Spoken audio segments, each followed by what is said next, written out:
తూర్పు గోదావరి జిల్లా రాజమహేంద్రవరంలో ఎంపీ మార్గాని భరత్ పర్యటించారు. కోటి రూపాయలతో చేపట్టే వివిధ నగర అభివృద్ధి పనులకు ఆయన శంకుస్థాపన చేశారు. తొలుత ఈ వార్డులలో చేపట్టే పనుల వివరాలతో కూడిన పోస్టర్ ఆవిష్కరించారు. అనంతరం ఆజాద్ చౌక్ వద్ద శంకుస్థాపన శిలాఫలకాన్ని ఆవిష్కరించారు. సీఎం జగన్మోహన్ రెడ్డి ప్రత్యేక శ్రద్ధతో రాజమండ్రి నగర అభివృద్ధికి కృషి చేస్తున్నారని మార్గాని భరత్ వ్యాఖ్యానించారు.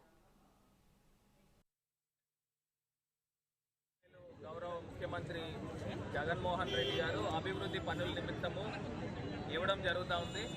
అది కాకుండా రాజమహేంద్రవరానికి సంబంధించి 15 ఫైనాన్స్ అయితే కానివ్వండి, జనరల్ ఫండ్స్ అయితే కానివ్వండి, అదేవిధంగా గౌరవ ముఖ్యమంత్రి గారు ప్రత్యేక శ్రద్ధ పెట్టి ప్రత్యేక దృష్టి పెట్టి రాజమహేంద్రవరానికి 125 కోట్ల రూపాయలు నిధులు అయితే కానివ్వండి, ఇవన్నీ కలుపుకొని రాజమహేంద్రవరాన్ని శరవేగంగా డెవలప్ చేసుకునే విధంగా ముందుకు వెళ్తూ ఉన్నాము.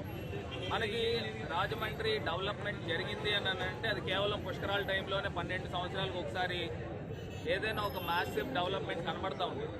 మరి ఇవాళ కరోనా ఉండి 2 సంవత్సరాలు కాల వ్యవధి పోయినప్పటికీ కూడా రాజమండ్రి నగరాన్ని ఏ రకంగా తీర్చిదిద్దుతూ ఉన్నాం అంటే పాత రోడ్లపైన ఏదో తార్ రోడ్లు వేయడం, బీటీ రోడ్లు వేయడం పద్ధతి కాకుండా కొత్తగా మనం ఏం డెవలప్ చేస్తున్నాము రాజమహేంద్రవరం ప్రజలకి కనబడతా ఉంది.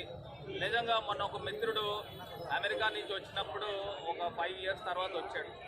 వచ్చి కలిసినప్పుడు నా ఊరిని నేను చూసుకున్నందుకు నాకు చాలా ఆనందంగా ఉంది, అసలు రాజమండ్రినేనా నేను చూస్తున్నది అని మరి ఆయన ఒక అభిప్రాయం చెప్పడం కూడా నిజంగా నాకు చాలా ఆనందం అనిపించింది. మరి అదే రకంగా రాజమండ్రిలో ఉన్న మెయిన్ రోడ్స్ని విస్తరణ చేసుకుంటూ సెంటర్ డివైడర్ వేసుకుంటూ ప్రతి చోట ప్రతి గ్రామ సచివాలయానికి 20 లక్షల రూపాయలు గౌరవ ముఖ్యమంత్రి